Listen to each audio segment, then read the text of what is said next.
Hi, and welcome to Politics by Numbers. In this episode, we will be discussing whether Andy Burnham should or should not call a snap general election now that he's taken over from Keir Starmer. Now, Andy Burnham won a decisive victory in Makerfield in June this year. However, it's yet to be seen whether he'll call a snap general election to get a fresh mandate from the country, or if he'll govern on the landslide victory that Labour won in 2024. So we'll be looking back at 100 years of prime ministerial election outcomes to see what happened, whether those prime ministers who called an election during the terms, or whether it went well for them, and whether Andy Burnham should gamble his crown. So we chatted about this a little bit in the office, Martin, a couple of weeks ago. Yeah, I started off thinking that he should have a snap general election, particularly to get a mandate. So Prime Minister, if he wants to push things through, it helps if you've got the people behind you. But what did you think? I was the opposite. I thought it was too much of a gamble. He's got a large mandate now from Keir Starmer as well. But when we looked at the evidence, I think we found some really interesting things. So we're going to take a look at our graphic. And there's quite a lot going on. So breaking it down, it shows every Prime Minister who's taken office since 1900, as we can see here from Arthur Balfour through to Keir Starmer today. We also looked at if a Prime Minister served more than one separate term in office. We've included each period individually. So Harold Wilson there you can see is listed twice for his first stint at PM starting in 1964 and his second in 1974. And then we've also grouped them into three categories depending on how they started their term. That's right. So that the first group are those who were directly elected at a general election. So those whose prime ministerial term started by winning a general election, they went to the public as leader of the opposition and they won. So Keir Starmer did that, and looking down the list, going further back in time, David Cameron, Tony Blair, all the way down to Ramsay MacDonald in 1924. So that's the first group of people who were directly elected with a kind of nice, clean story.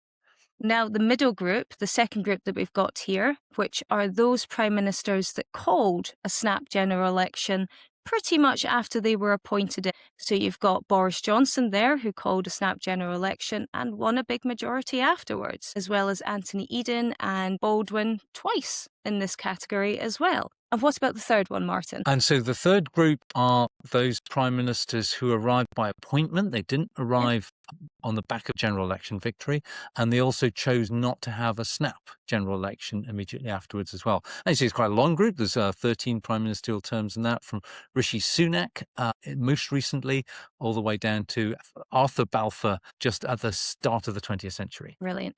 And also what we have here is, as you'll see, there's a lot of colours going around. So I'm going to take a second to just explain our colour coding. So those prime ministers who you can see that are highlighted in green, those are the ones that won the next general election that they came to. The ones in red, they lost the next general election. So you can see Brown, Sunak, Callaghan there. And the ones in orange were either pushed out by their party or resigned before the next general election. So Starmer is obviously our key modern one there. Churchill as well, which is obviously an interesting comparison. Yes, because that's, if we look at that first column there, elected at a general election, Starmer and Churchill are the only ones who won a decisive electoral mandate in their own right, but didn't serve the full term. So Sir Keir Starmer and Sir Winston Churchill have one thing in common, at least there. I think that might be the only time that comparison's been made. Though resigning for slightly different reasons. Keir Starmer resigned because the Labour Party lost confidence in him.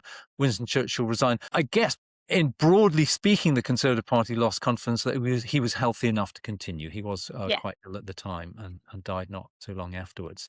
But in the first group, we do see, if we look at the colours, that we've got 12. Split. Yeah, we've got 12. We've got 2 retired. 6 won the next general elections. David Cameron, Tony Blair, Margaret Thatcher. Harold Wilson was elected in February 74 and then had another election October 74. Clement Attlee and Ramsay MacDonald. And then there are the losers. So Edward Heath got in with an election, but then lost the next general election 74. Harold Wilson 1964 was like that. And Stanley Baldwin, who had several terms, as we'll see, but his second term got in, won with an election, got lost the election. And Ramsay MacDonald, there was a lot of elections in 1924, weren't they? First Labour Prime Minister, elected and then de-elected. So actually, looking at that first column, it's about 50-50 then, a bit more. So if you're elected at a general election, history says you've got more chance of leading into the next one and Yeah, winning so it. I suppose it gets you off to a strong start, doesn't it? Do you want to talk us through the third column there, Brian? Yeah, the column where they did not come in through a general election, nor did they have a snap general election during their term. So, there is Sunak who came in and lost the next general election. But interestingly, we've got Truss, Chamberlain, and Balfour. But looking at kind of Truss and Chamberlain there, they are both people who didn't have a lot of time, didn't get an election coming in, and were both pushed out by their party. Specifically, Liz Truss had very little time at all to do anything. I guess on this list, if we're bringing it back around to Andy Burnham, it's not the most inspirational names coming off the neither list, I would say. I mean, Brown, I think we can agree, more impactful as Chancellor than... Well, if Lloyd George was a significant figure, you can achieve significance. And Harold Macmillan presided famously over Britain in the 1950s. And indeed, Churchill won the Second World War, stop this column, in 1940. So the fact you start off in column 3 isn't necessarily devastating for you, but equally there are some prime ministers who've not done so True. well. I mean, even though he's one of the, if not the most impactful Prime Minister, Churchill, he ended up losing that election after winning World War. Yes, his prime ministerial stint in democratic terms, he was appointed because Chamberlain lost confidence to Conservatives, and then he lost the general election to Attlee, who never won a general election in the 1940s. He won his general election in 1951. There we go. So looking at this column here, I guess a little kind of fun question to you is, who do you think Andy Burnham would most like to be compared to if he's in this column? I would guess Lloyd George. There we go. It's not quite the right party, but big social change. Yeah. Increased taxes, increased democracy, and finished off the Second World War. So quite a strong prime minister in many ways. I'm guessing that Gordon Brown is not the model he'd like to follow exactly, so that is the most recent Labour leader on the list. It's interesting, as you mentioned, that Truss and Chamberlain are two of the only 3 prime ministers who never had an election before, during, or after their term. And perhaps for that reason, not quite so well remembered. No. Remembered so fondly that... Not remembered fondly, no. That if you never fight an election, the public sort of notices a little bit. So let's have a look at the people who avoided that problem by having the snap general elections. That's centre column. So the 6 prime ministers who were appointed and decided to have a snap general election, which we defined as one within the first 12 months, 5 of them won the snap general election. So that shows that prime ministers are quite shrewd at judging when it's safe to have a general election. But interestingly, none of them made it to the next general election. They were all pushed out for one reason or another. Henry Campbell Bannerman actually got very ill and died in Downing Street. Yeah. Stanley Baldwin in 1935 was exhausted by the abdication crisis and other events, so retired. Anthony Eden was pushed out by the Conservative Party that felt he was not an asset anymore after Suez. Yeah. And Boris Johnson, of course, despite the big majority that he won in the Get Brexit Done election in 2019, he was pushed out by his party because they lost confidence in him over, COVID parties eating cake, and perhaps more generally as well, that when he was seen as an election winner, the Conservative Party was grudgingly behind him, but when he was less seen as a winner, they asked him to move on. Yeah. So what does all this mean for the question of Andy Burnham? Yes.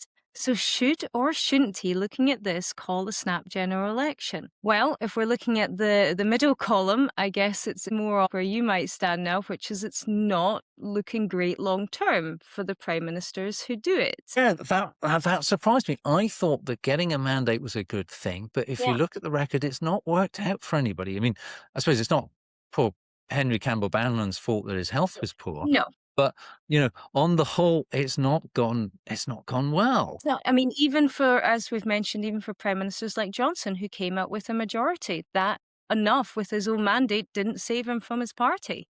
No, so any more than it saved Keir Starmer coming in directly with the majority. Exactly. And so looking at these prime ministers, would Andy Burnham want to be in this column? I don't think so. And I think, like myself, nobody remembers pro bono law. And I don't think Andy Burnham will want to end up in the same category. Andy Burnham, I suppose, does not want to be the new bono law of 100 years later. No, absolutely. Not what he's looking for. And of course, I don't think he wants to be Boris Johnson either. So, and if we look at the polls at the moment, Yes. the polling that's happened recently has, since Burnham's come into the frame, it has shown Labour Party doing better, Much. but it's not showing the Labour Party anywhere near a majority. No. So our So poll that we did with PLMR recently, that one showed that if there was a general election now, it would end up in a hung parliament. Labour would be well short. It wasn't even Well, Labour and the Lib Dems. So yeah.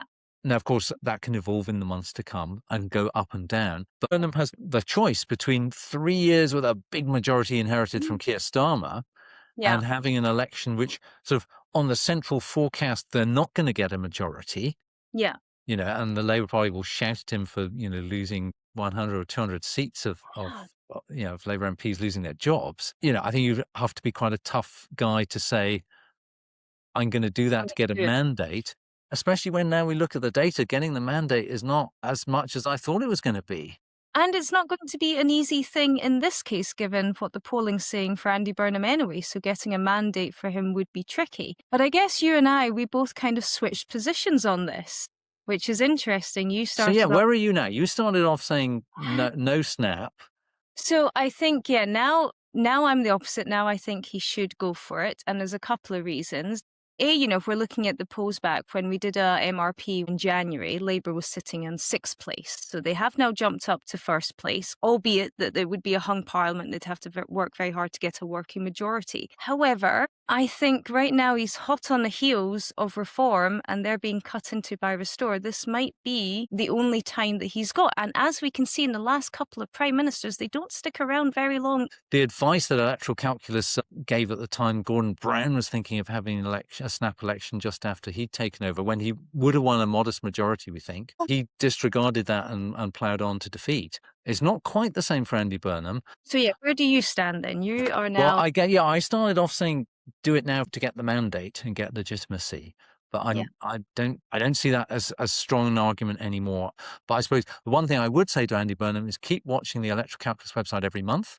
Yeah. Because if the numbers get better, then of course you can change your view. But at the moment, I'd say hold off from the snap general election. And I guess there is a bit of time. And as we say, the public have their 3, possibly 4 now, priorities, which is economy, immigration, health, and defence. But Andy Burnham has those same problems that Keir Starmer inherited before him, which is why I think he's got to go hot off the heels on this one, is he's not got a lot of time to prove he can do what no prime minister seems to have done in the last decade. So that's quite a big feat. Okay, so you say yes, I say no. Andy Burnham, I guess, gets the casting vote of 2 out of 3. Yeah. Okay. So you can let us know in the comments what you think. Should he or should he not call a snap general election? And I will share the link to our recent poll so you can take a look for yourself. So thanks very much for joining us, and we'll see you on the next one. Thank you.